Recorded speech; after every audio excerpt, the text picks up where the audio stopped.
Por este motivo, meus amores, a arte, não é? Artes como escultura, pintura e arquitetura não estavam entre esses talentos, porque vocês viram, nenhuma das deusas era atribuídos à escultura, à pintura e à arquitetura. Por quê? Porque pintura, escultura e arquitetura estavam ligados a trabalhos braçais. Por exemplo, pintar um trabalho braçal, onde o homem ia lá e ia pintando. Escultura também era um trabalho braçal e a arquitetura também a construção de edifícios. Então não eram considerados talentos. Por quê? Porque não tinham sido dados, não é, concedidos ao homem por meio de uma musa. Por isso não eram considerados talentos, ou seja, nem eram considerados como se fosse arte propriamente dita, porque não estava entre não é, desses presentes, dessas concessões das deusas a um determinado ser humano. Já na página 65, a música era considerada um grande feito artístico, porque quem é a deusa responsável pela música? Polínia. Era a deusa que protegia a retórica e a música cerimonial. Então, a música sim já era considerada, não é? Era considerado um grande feito artístico porque havia uma deusa que era responsável, não é, por proteger essa arte. Então, ela já era considerada, sim, música, era considerada, assim, um talento, considerada, assim, uma arte.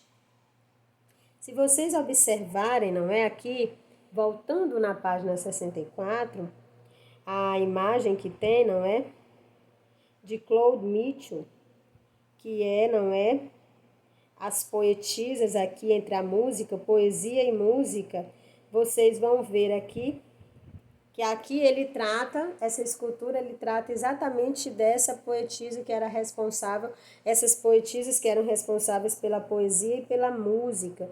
Quem era responsável pela poesia? Era Erato, não é? Poesia lírica. E a poesia épica era Calíope. Então aqui já tem as esculturas que representavam essas deusas, essas musas, melhor dizendo, não é? Então, como eu havia falado para vocês, a música era considerada um grande feito artístico porque estava ligada à doutrina do ethos. Filosofia da educação de jovens para a compreensão das leis do universo e do espírito humano. Aí vocês percebam, não é, que realmente está muito ligado essas... quando nós falamos da arte na antiguidade, nós temos realmente que falar sobre esse ser humano, essa população, essa sociedade, regidas por deuses, não é? No Egito, regidas por deuses. Era uma sociedade com pouco acesso, não é?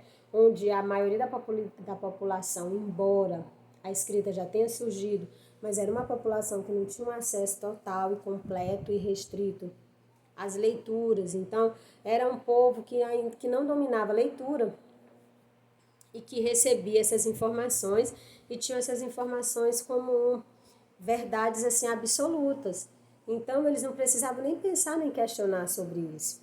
Bastava apenas saber, não é, que a música era um talento porque era dado, era concedido por um Deus a alguém. E aí a importância da música estava em ter a capacidade de estabelecer a formação moral e estética que determinava a conduta das pessoas. Então, essa pessoa ligada à música, é claro que ela ia ter uma formação moral, não é? Bem elaborada, bem profunda, com relação também à sua estética. Tudo isso ia moldar o caráter dessa pessoa.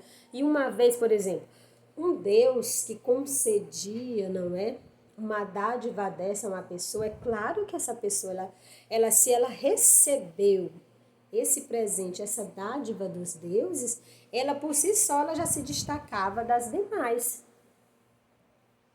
E ao longo, não é, de exercer essa arte, isso ia moldar o seu caráter e a conduta dessa pessoa na sociedade, o reconhecimento dela, não é? A importância, o seu papel e a importância diante dessa sociedade, o que como seus pensamentos, como a sua atuação ia ser visto pelo povo, ia ser extremamente respeitado pelos demais. Segundo o filósofo grego Aristóteles, a música era capaz de representar estados da alma humana, assim como influenciar e expressar suas paixões. A música também estava ligada ao sagrado. Lembra que eu falei aqui? Era uma sociedade muito voltada mesmo, mítica, que era regida mesmo pelos deuses. Aqui as pessoas prestavam cultos para os deuses. E aí a música entra nesse sentido, não é? De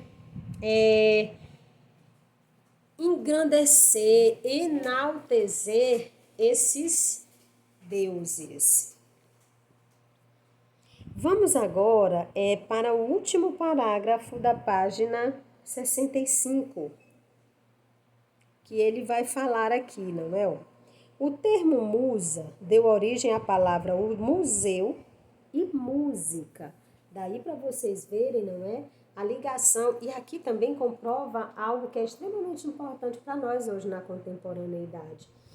A ideia de arte que eu preservo, a arte que eu estimo e a que eu me identifico, é a arte de hoje, a contemporânea. Ok, ótimo, tudo bem, você se identifica, mas você respeita, você conhece, você entende as manifestações artísticas que ocorreram. Ótimo que eu me identifique, que eu me encontre, não é?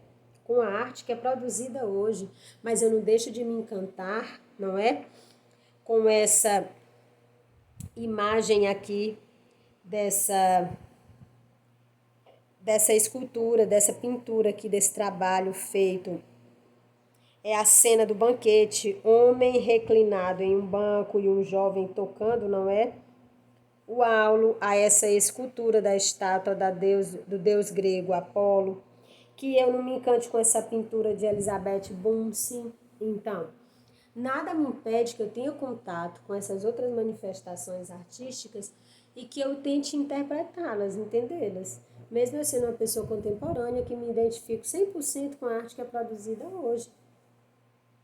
Mas eu não deixo de admirar a beleza, de me envolver pela arte que foi produzida ao longo de toda a história. E como ela foi importante para as bases estruturais, não é? Da arte que é produzida hoje. Que a arte que é produzida hoje, sim, ela é extremamente autêntica, original, mas ela bebe também nas outras fontes das outras linguagens e manifestações artísticas ao longo do tempo. Tudo bem até aqui?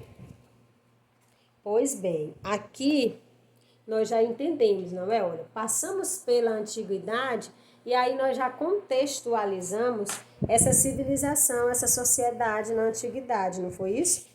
Nós localizamos ela, vimos que aqui nessa antiguidade vai ter as primeiras expressões da arte cristã, que era uma sociedade extremamente marcada pela simbologia, sim, sem dúvida, e nós conseguimos ver isso facilmente nas produções que eram feitas na época. Olha, as quatro manifestações artísticas que nós dispomos aqui no livro, na página 64 e na 65, a poesia e música, a cena de um banquete, a estátua do deus grego, e a de Kate Elizabeth Bunsen, todas elas não é ligadas à crença e à mitologia e ao poder daquela época. Tudo isso ligado. Para vocês verem como o homem daquele tempo tinha uma necessidade de falar sobre toda essa realidade. Essa disputa também entre os deuses, entre as musas e Pieríades também, que também é uma bela de uma pintura. Então, Tudo isso para retratar a situação social da época. E aí, mais uma vez, comprova-se o que eu já tinha falado para vocês anteriormente e como o próprio livro aqui deixa bem claro, não é? Essas linguagens, elas vão retratar a situação daquele momento, daquele período. Assim como a arte que nós produzimos e criamos hoje será objeto de estudos dos alunos e dos estudantes de arte de 2030, 2035. Eles irão analisar as produções artísticas feitas hoje, criadas hoje, e eles vão dizer, é uma sociedade baseada no capital, capitalismo, uma sociedade de consumo. É uma sociedade com desigualdades sociais muito grande, quando eles ouvirem letras de música, quando eles verem produções artísticas, era uma sociedade que começou, não é? A ter contato com essa tecnologia, e essa tecnologia foi isolando as pessoas. É uma sociedade desigual, uma sociedade ainda com grandes problemas de preconceito, principalmente no relacionado a preconceito racial, porque eles vão ver as inúmeras produções, letras de música, filmes que são produzidos sobre isso. É uma sociedade em que a mulher já teve, não é? Uma grande visibilidade e respeito na sociedade, já ocupa espaço nessa sociedade, já tem uma posição, não é, de destaque nessa sociedade, mas também é uma mulher que ainda busca, não é? É uma mulher que sofre agressões dentro de casa. Isso sem ler nenhum artigo, só por meio das produções artísticas, as quais eles terão contato lá na frente, só por ver fotografias, só por ver aquela cena, não é? Daquela de hoje, desse recurso que está sendo utilizado nas farmácias para que a mulher peça ajuda, marcando com um X a palma da mão com um batom. Então ele já vai entender que essa mulher ela já trabalhava, ela já assumia posições de administração de empresa, mas era uma mulher que sofria agressão em casa também, era uma mulher que dependia ainda muito do marido economicamente. E eles também vão poder discutir por meio da arte como foi que esse homem hoje aprendeu a lidar com a situação de ter que ficar isolado em casa, porque houve um grande problema com o vírus que fez com que todos ficassem em casa, que houve uma pandemia. E isso sem ler artigo científico, sem ver entrevistas de TV, nada. Só por meio da produção artística, porque nós, meus amores, nós falamos, gritamos, entendeu? Extrapolamos o sentimento por meio da arte. A arte nos faz analisar a sociedade, onde ela foi criada, onde ela foi inserida. Ela conta essa história, ela diz, olha, a sociedade lá na pré-história não tinha uma estrutura social. As pessoas não se organizavam socialmente. As pessoas aqui não tinham acesso à escrita. Tudo isso só fazendo uma análise da sociedade por meio da arte. Prova disso é que não tem nenhum escrito sobre a civilização pré-histórica. E, no entanto, o homem consegue, não é, entender o pensamento daquele homem pré-histórico por meio das pinturas e por meio dos objetos que ele construiu naquele período. Tudo bem, amores? Vamos dar continuidade à nossa aula, página 66. Aqui nós já falaremos um pouco dessa arte, não é? Na Idade Média.